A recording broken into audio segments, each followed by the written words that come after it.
right side right and not the other way. So let me know if you can read this, because I'm going to go through a bunch of stuff that you're going to need to be able to read what's on the screen. So basically, winter is a great time to be working on your commercial sales. We have done a podcast on this. If you've not seen our podcast, it's at easymarketingblog.com, and cool, sounds good. So check that out. There's one a couple episodes ago on step-by-step commercial sales also, and that's what I'm gonna cover tonight as well. So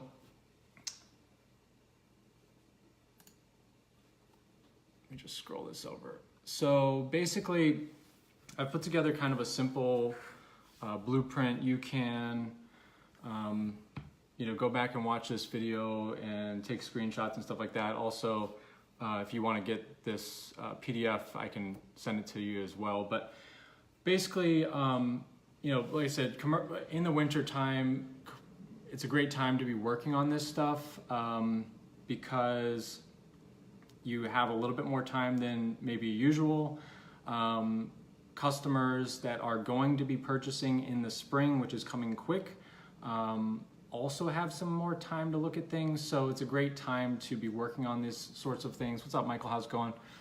So I'm going to show you basically a step-by-step way to go about this, and I'm going to show you some of the tools that I use, some of the apps that I use to keep track of things, and hopefully give you a better idea on how to do this. So the first thing is so I'll go through all these steps super quick, and then I'll break them down. So basically, I have a 10-step process.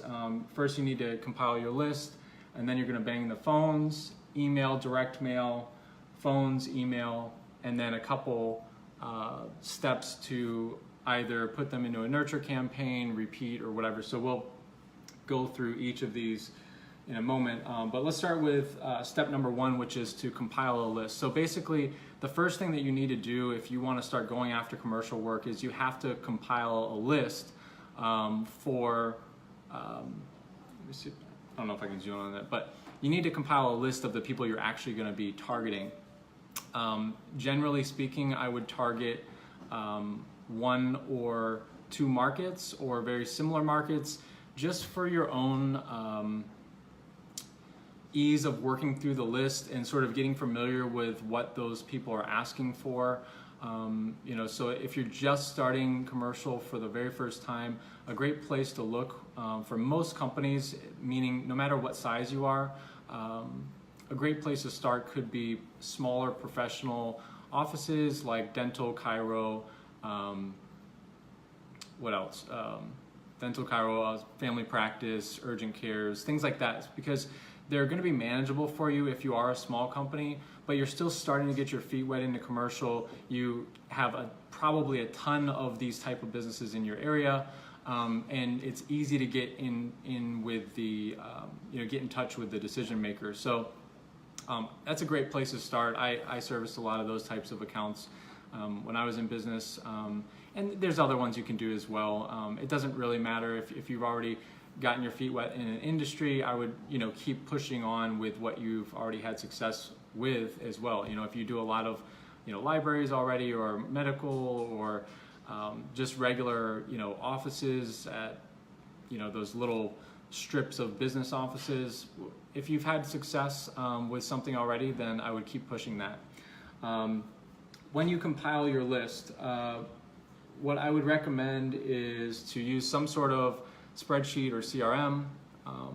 Yeah, you could do apartments for sure. This process is going to work for any type of commercial work. When I was in business, carpet cleaning, apartments just wasn't what I was looking at, but you could definitely use this for that. So me personally, I use a couple different CRMs and email managements. This is our workflow for new leads, which is lead in, meaning a lead just came in. Day one is to send an invoice or pricing, or product info. Day 3 is follow-up attempt 1. Day 7 is follow-up attempt 2. On hold means that the sales process is held up for some reason. Customer purchase, and then follow-up project. I'm not sure what they use this column for. That's something that my assistant made. But anyways, so basically these, which is, and then if somebody's dead, then it gets taken off of here. But if you don't have, and this is Pipedrive. I use 3 different CRMs slash customer management type things. We use Pipedrive, we use Method CRM, we use MailChimp, and that's mostly it probably. But if you don't have a CRM already, that's okay. This is something I just whipped up, but this is how I used to work, and let me see if I can get a little closer on this. This is how I used to work with lists, and basically it's just a spreadsheet, and you want to do business name, contact info, and all the basically customer info. But then how I would sort these to keep on track of things was I would do follow-up, interested, sold, or the black. You can't see what it says, but it's basically dead. If we change the text to white, you can see that it says not interested. So what you can do is you can actually, again, I don't use this type of spreadsheet anymore, but if you do, that's fine. So that's why there's no data in here. The real stuff that we use is our CRMs, which is why there is data in this. And I can tell you a little bit more about how I use this workflow in a moment. But once you get all of your list in here, basically what you're trying to do is just keep moving sales forward. So if you're working in a spreadsheet, this is how I did this, is I would just put the status over here in a colored, and what you can do then is you could sort by status. And now all my sold are up at the top, my not interested I can delete off the list, my interested are my hot leads, and my follow-ups are warm leads. And then I would have notes in here, last contact date, next contact date, and then you're using the cells in the spreadsheet to be able to sort by last contact date, next contact date, and the status, so that you can go into a list, even if it's after the weekend and you're totally, unfamiliar with what's going on with the list anymore, you go in here, you can sort by these next contact dates, last contact date, and statuses to get an idea of what to work on right away.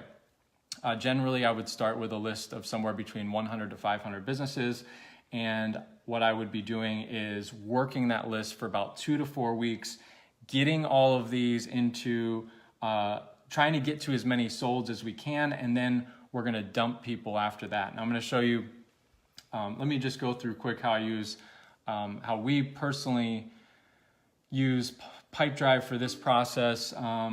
It's basically, again, so we have a lead in. What we do is, if you're familiar with Pipedrive, you'll see that we don't actually schedule a lot of next actions.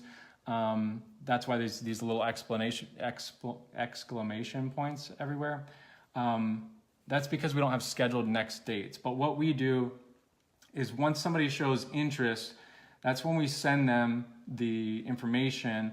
And what happens is, when these turn red, we are to move them to the next column. So the reason why all these are red is because they need to be moving along to the next area. And a lead in is really, the reason why that's blank is because we don't actually track our leads in here.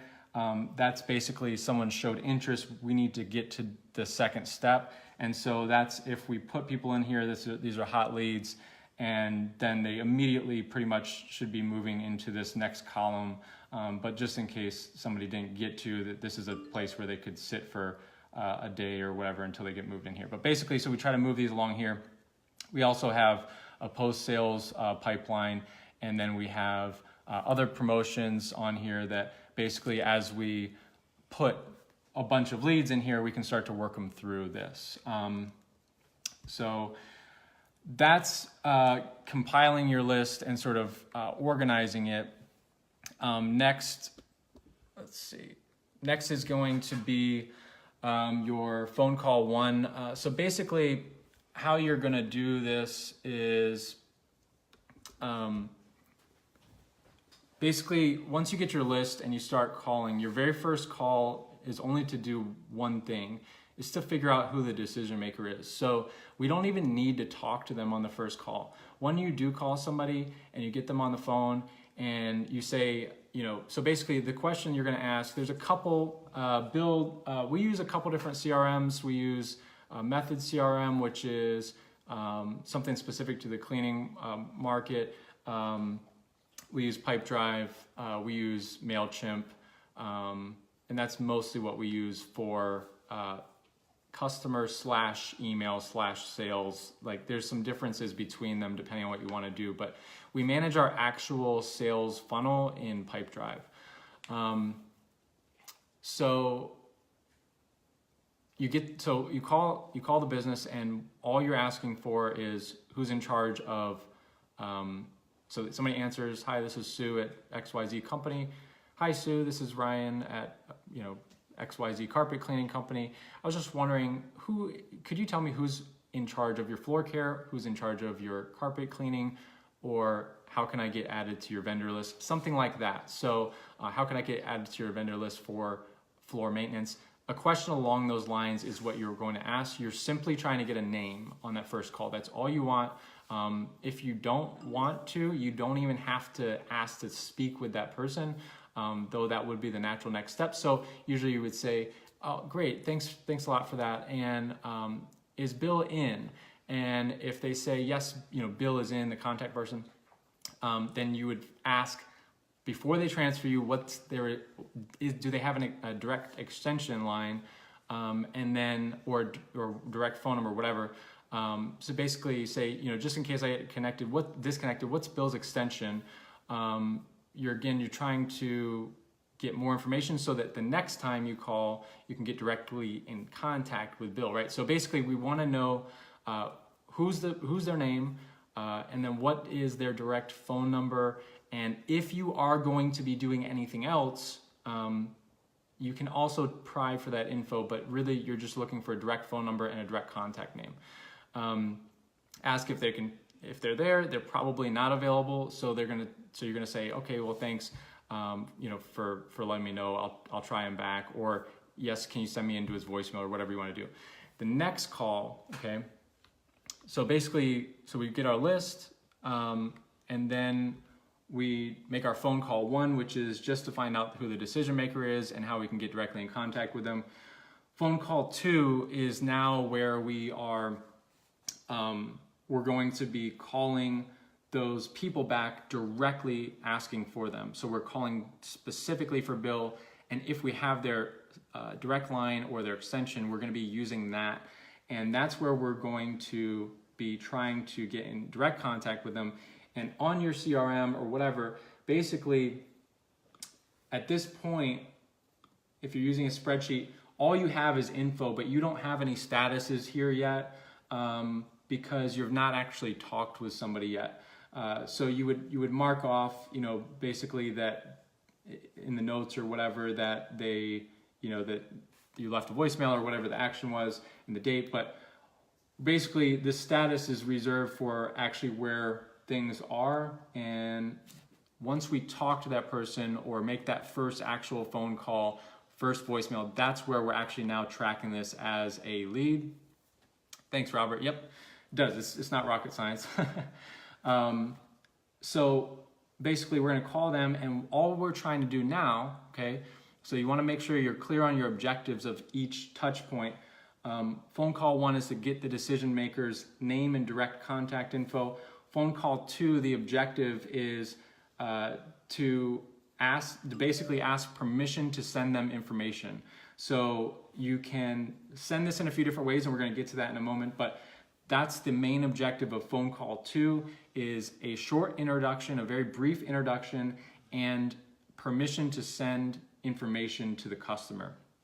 Okay, so kind of how that phone call would go is, "Hey, Bill, glad I caught you. We're a local carpet cleaning company, and I'm just trying to get connected with some of the other businesses locally here. We do a lot of work for dentists in the area like your company, and if you want to drop a name, you're welcome to do that there as well. And I just wanted to see if I could send you over some information about our services, and I can email it over, and I can send you some info out in the mail, and you could take a look at it and see, if there's anything we could help with. Generally, people are pretty nice. They're probably going to tell you yes. To be completely honest, the hardest part is just getting that person on the phone. That's where Robert was saying it takes persistence. The persistent part is just getting them on the phone, and then the other persistent part is the follow-up after. But most people, once you get them on the phone, if you're simply asking if you can mail them out some info, generally they will say yes. So basically we're then at this point where we're gonna then ask what, you already have their address because you got that off of online. You already have their name now. So you'll tell them, I'm gonna send you out some information in the mail, and when you get a chance, just let me know what you think. Also, can I grab an email from you? I can send it that way as well. Some people may give you resistance on that, that's okay. But we wanna try to get an email at this point as well.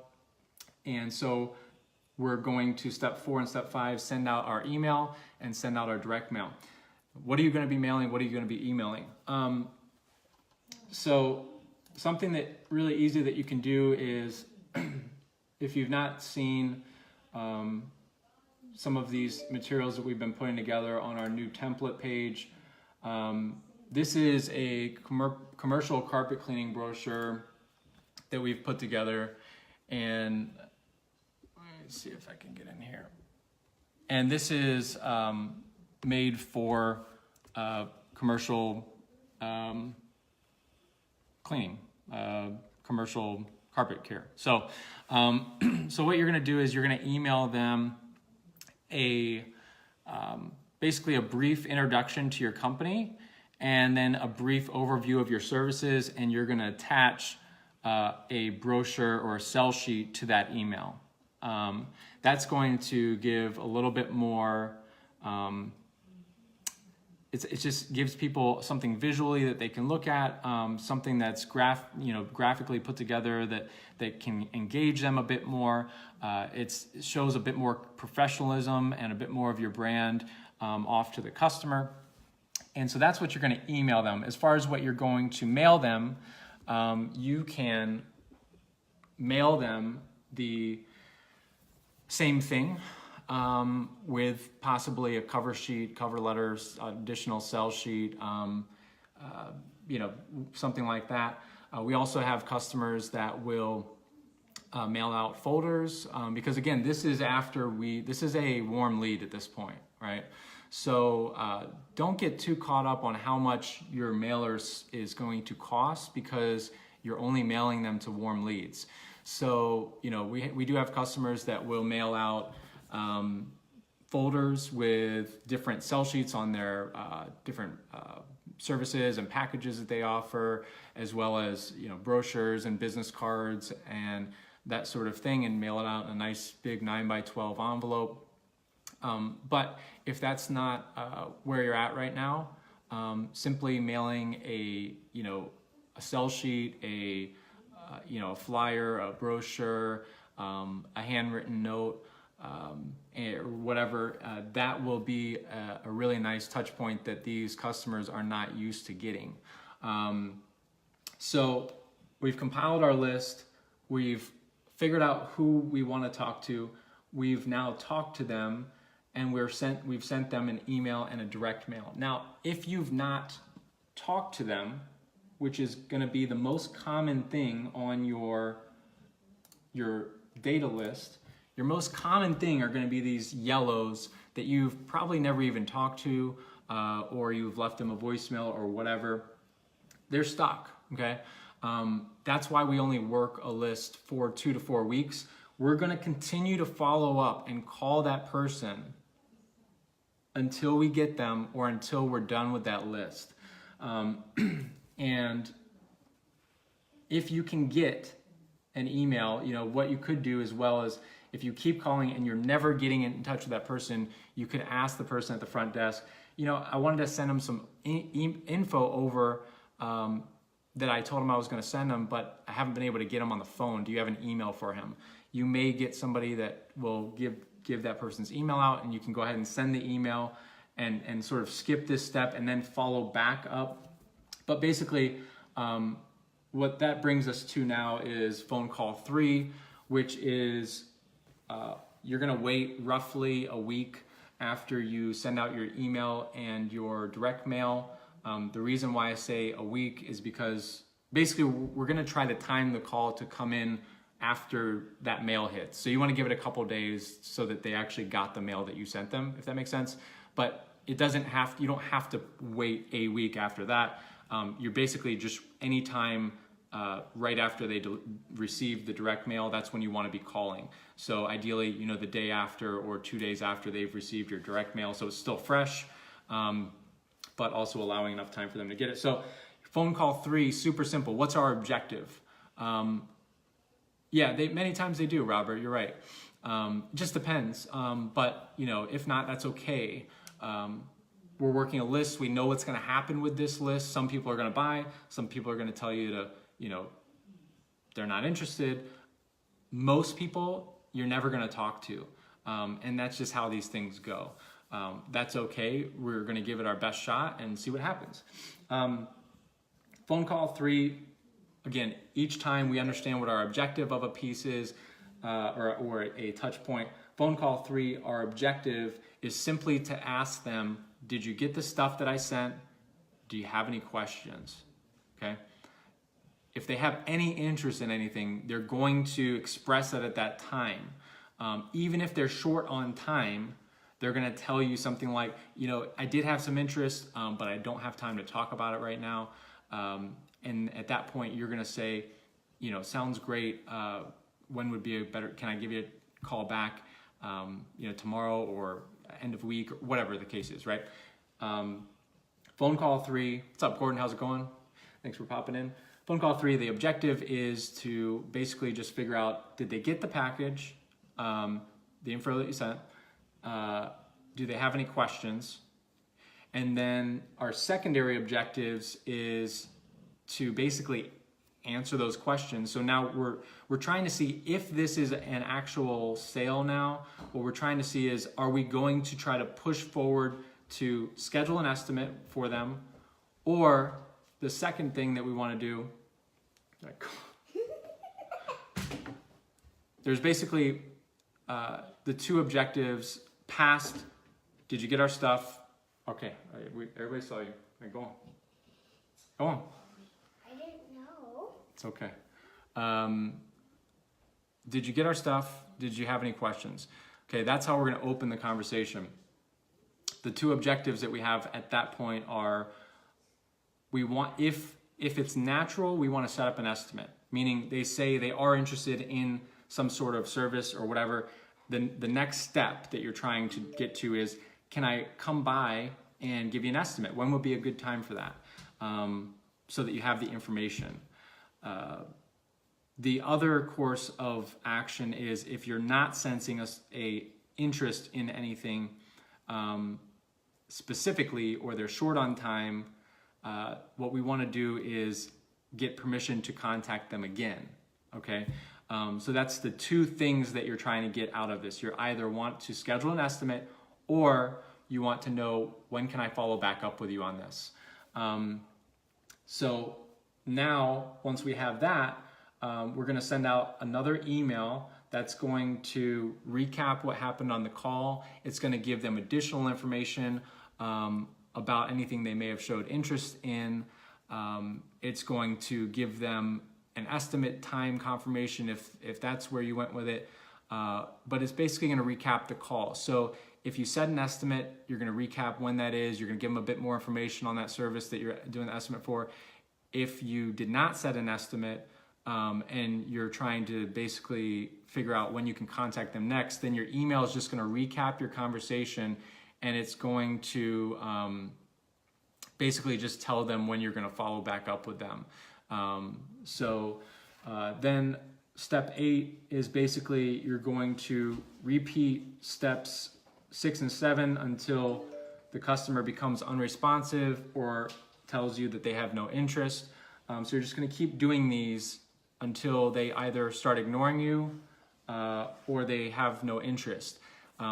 They either can express that interest level of 0 to you by telling you, or if we get to the predetermined amount of time that we're going to work our list for and they have not responded at all, then we're going to basically, at that point, which again would be about 2 to 4 weeks, we're going to dump them into our newsletter. You're just going to dump them into your monthly emails. You're going to still stay in front of them. If they want to get off your emails, they just click unsubscribe. It's not really that big of a deal. But you're still in front of them.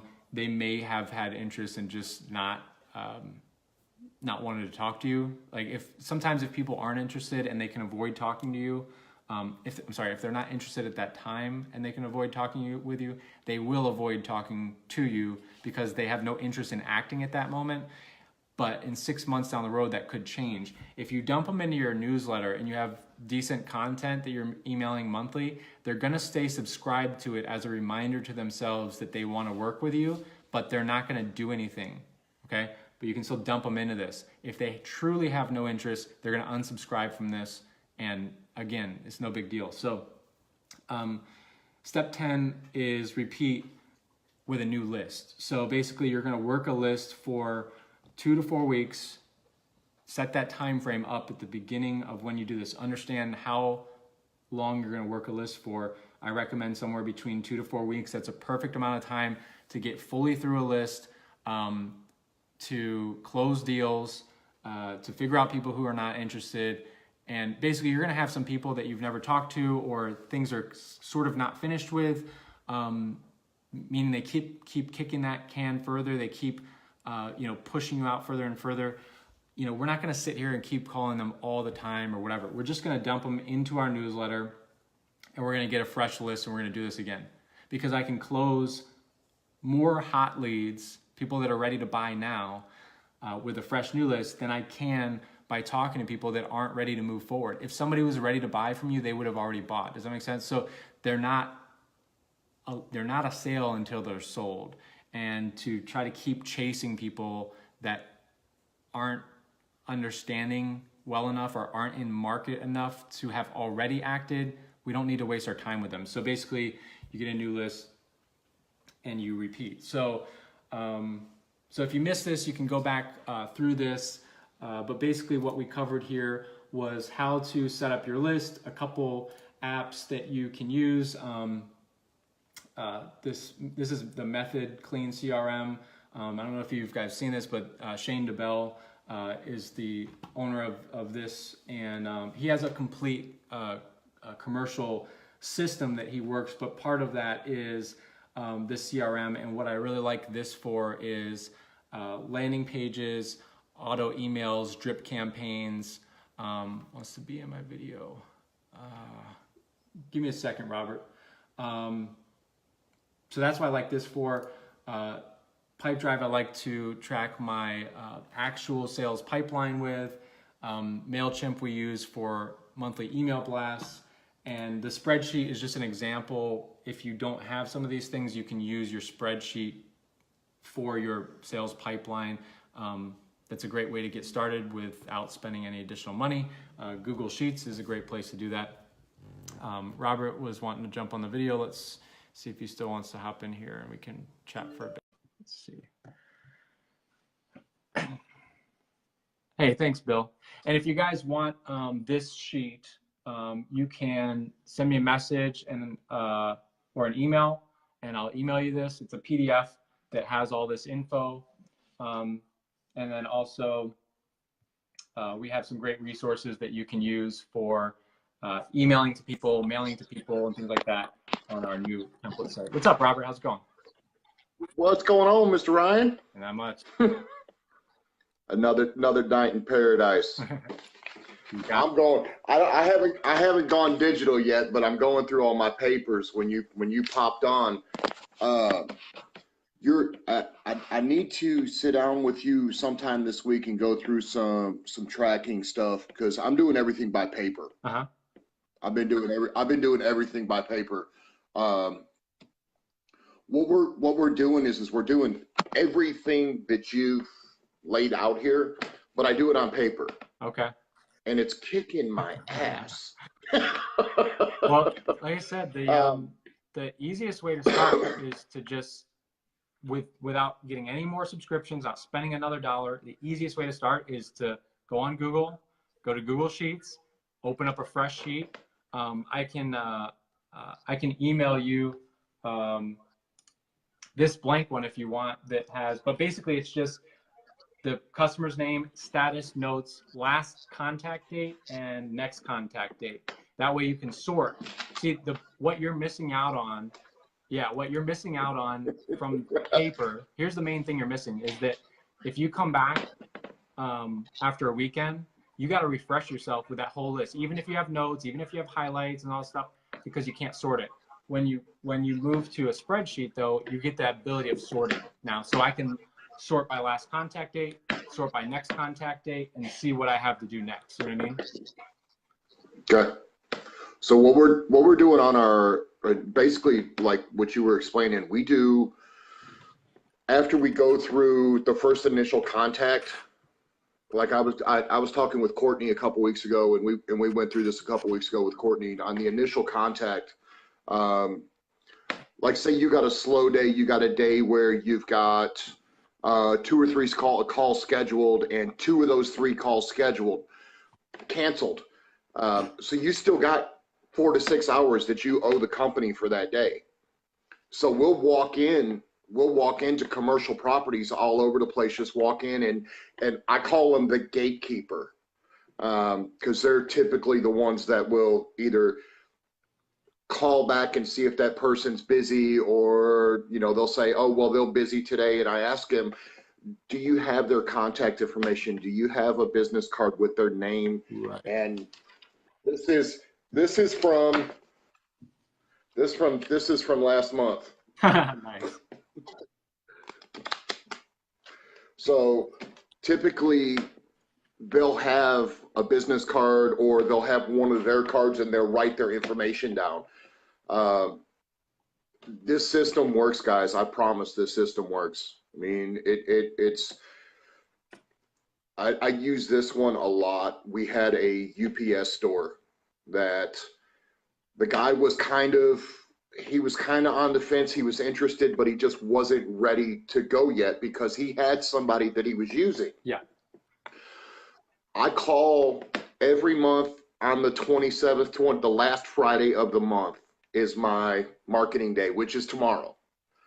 So every month, at the end of the month, the last Friday of the month, I call every person on this list, or I send them an email, or, I just say, hey, this is Robert with REM. I was just reaching out to you to see if there's anything we can do for you.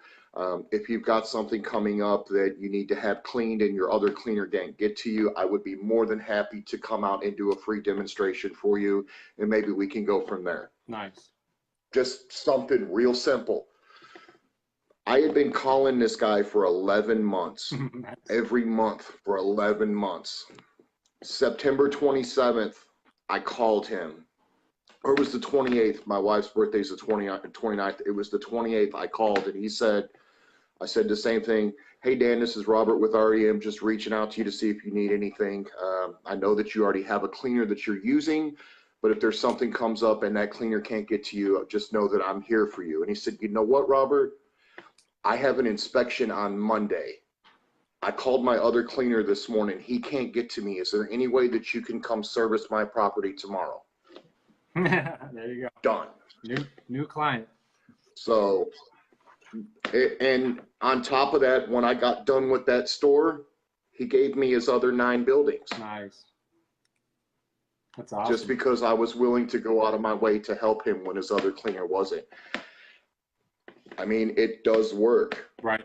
Commercial properties, all of your commercial managers, district managers, operation managers, purchasing directors, they have a need if you can't fill that need and I can, they're going to call me. Right.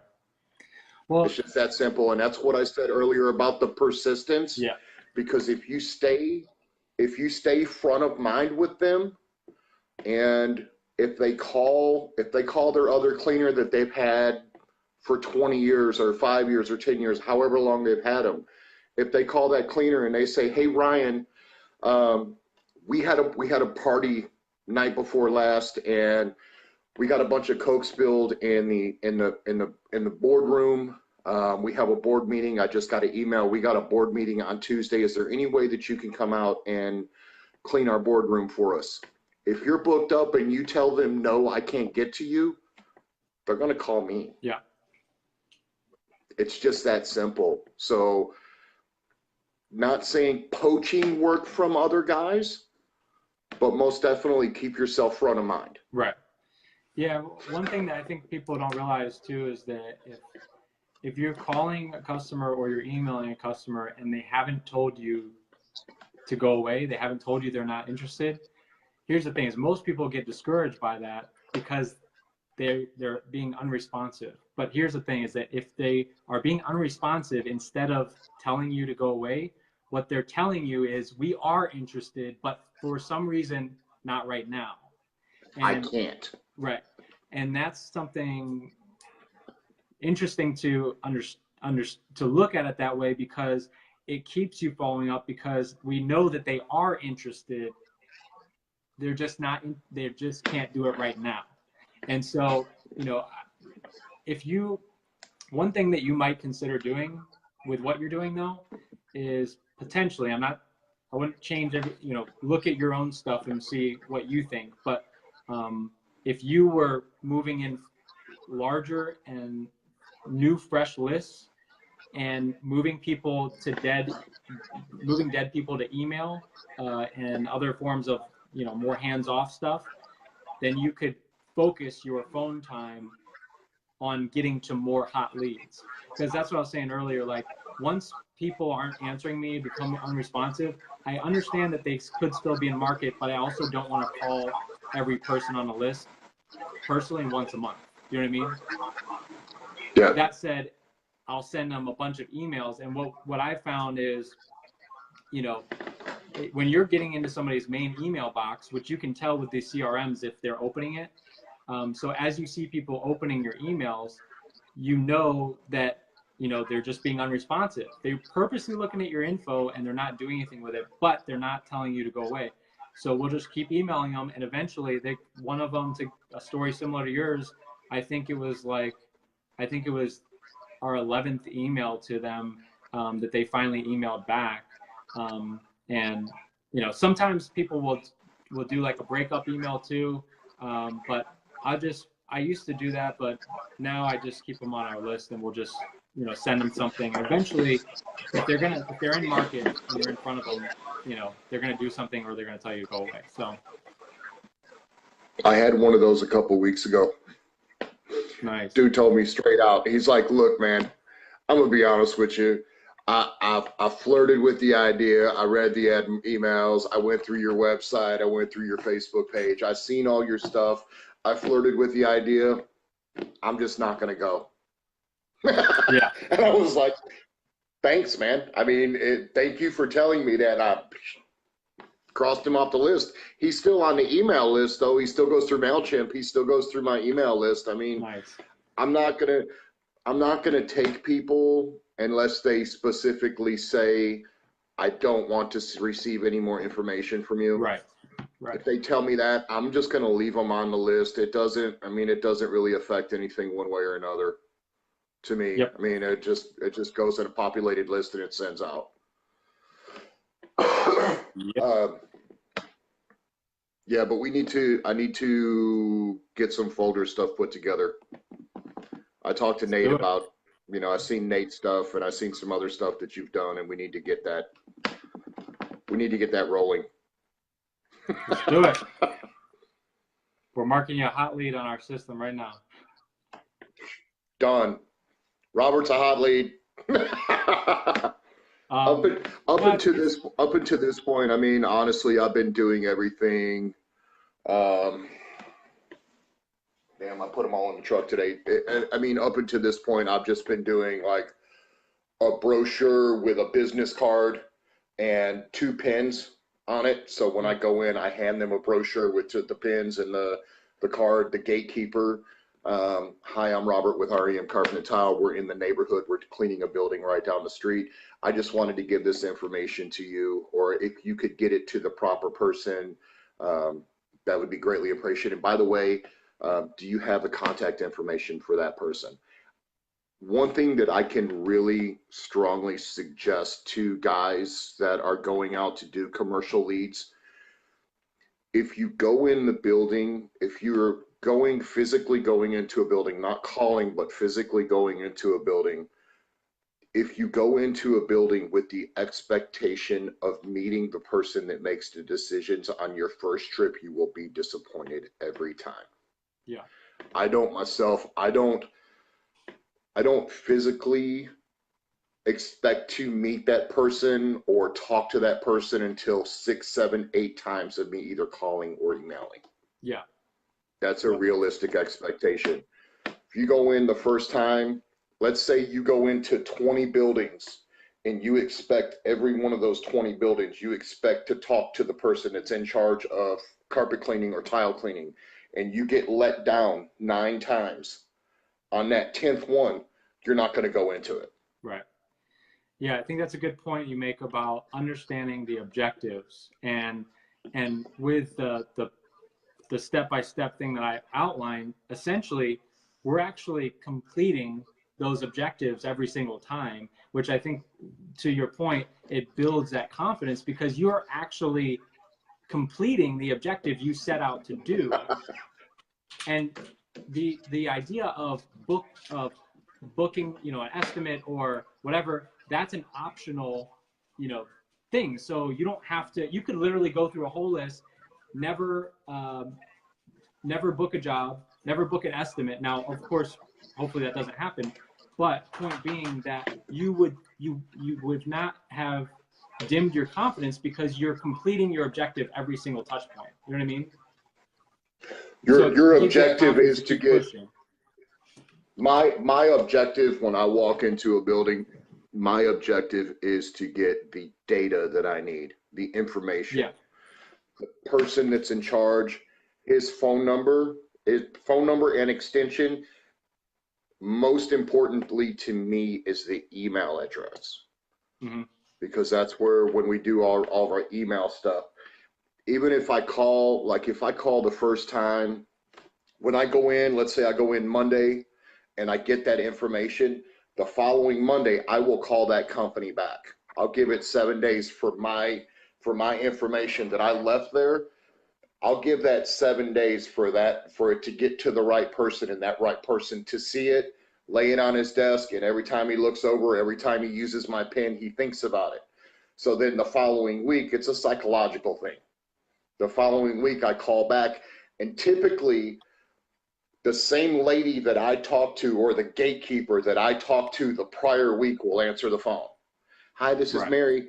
Hi, Mary, this is Robert with REM. Can I speak to Jim, please? Sure. Yep. Oh, he reached out to you? Yeah, I have his name. Can I speak to him? Well, he might be busy. Okay, well then can you send me to his voicemail? Right. And when you go to his voicemail, just reach out and say, hey, this is Robert with REM Carpet and Tile. I was just reaching out to you to make sure that you got the card and the brochure that I left for you last week. And if there's anything that I can do for you, please feel free to reach out to me at any time. We would be more than happy to come out and talk with you, give you an evaluation, and do a free demo with you to discuss your cleaning needs for your building. Yep. Nice. Leave it at that. It's awesome. Leave it at that. And then the next week, send out an email. Yep. Just basically that same spiel, send it out in an email. Eventually, they will respond. One of two things, this is the way I... One thing I started to do after I did the Cardone training is I try to always take multiple actions. So when I do that phone call, I'll email immediately after, and sometimes, like, I have a lot of people on Facebook, so a lot of times what happens is if I call somebody and I don't get them, I'll immediately email them and then I'll immediately send them a Facebook message. So they're going to see me one of three ways, you know what I mean? And I just do all You're of gonna them get right at the seen. same time. Yeah. And it builds, I don't know what it is, but it tends to work for me. And I think it kind of builds that feeling of urgency a bit more and stuff. But you know, anytime I want to get something done, which when it comes to sales leads, I want to get them done. You know what I mean? But like, it's Yep. the same thing with like, when we're working on a project, if we're stuck on something and we've emailed somebody a few times, we change what we do from that point. We have actually a system on how many follow-ups we do, and then we switch to Facebook and then switch to phone. And so when I want to get something done, meaning we're sitting on a project for 6 weeks and the customer hasn't told us if it looks good or not, I send them a call, send them an email, send them a Facebook, and I'm looking for a response. You know, I want to get this thing moving. I want to get it done. And so anytime you try to hit somebody 3 times right at the same time, you typically get a response. Nice. Also, another thing that for commercial, for cleaning tile commercial buildings, I found that, and I think this is going to piggyback a little bit off of Shane, what Shane Duvall's talked about.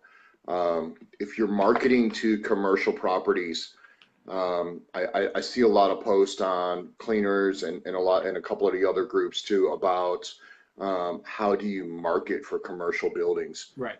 If you're not physically going into the buildings, look at do the demographics. Okay, so if you're wanting to go into a commercial property, typically the people that make the decisions are operations directors, purchasing managers, general managers, regional managers. Those are typically the 4 brackets that you want to look at. So those people are typically 35 to 50. In the, in Dallas area, they're anywhere from $125 to $200,000 a year salary. They typically will use Facebook for their personal stuff only. They don't typically have an Instagram or a Twitter or stuff like that. So where do those people typically hang out? LinkedIn. Mm-hmm. Look at LinkedIn. Look at your local Chamber of Commerce, because those are the places where these guys hang out, where business to business goes.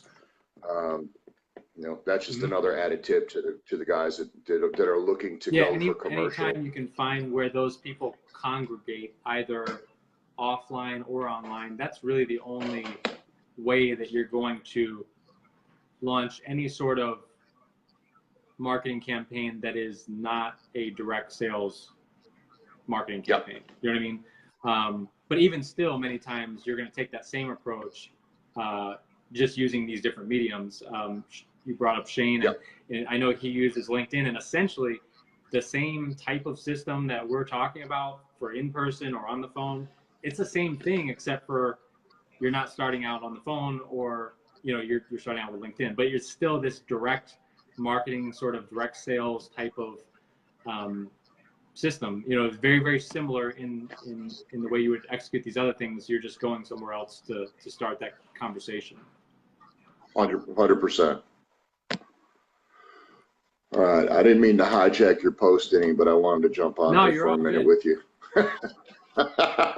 No, you're okay, cool. Peace. Yep. Thank you, guys. Right, yep. Thanks, Robert. So just real quick before I hop off, basically what we were, if you missed the beginning of this, if you do want this commercial sales, multi-touch direct sales blueprint, just send me a message on Facebook and I'll get your email and I'll email it over to you. Also, if you got your system down, but you just need some more materials, check out the new page that we put up with the templates and stuff. There's some really good stuff on there that we can basically customize a design for you for free. So anyways, let me know if you guys have any questions. If you do, pop them in the comments. I'm probably heading to bed soon, but I'll go through any comments tomorrow, or you can definitely private message me. So let me just check what LeBron was saying. MailChimp is going to be for blast emails. If you want to run drip campaigns, or you want to be able to email within organizing a sales pipeline, you're not going to be able to do those sort of things in MailChimp. So if you hopped in late, I kind of went through some of those differences of how you could track your pipeline. I can probably do more in-depth stuff on the differences between running blast campaigns, running drip campaigns, and running a sales campaign through email. But I'll have to handle that one at a separate time. But yeah, we use Method Clean, CRM, MailChimp, Pipedrive, and that's pretty much it. So, all right, I'm gonna roll out of here. Thanks so much for everybody joining in, and I'll talk to you soon. Thanks, bye.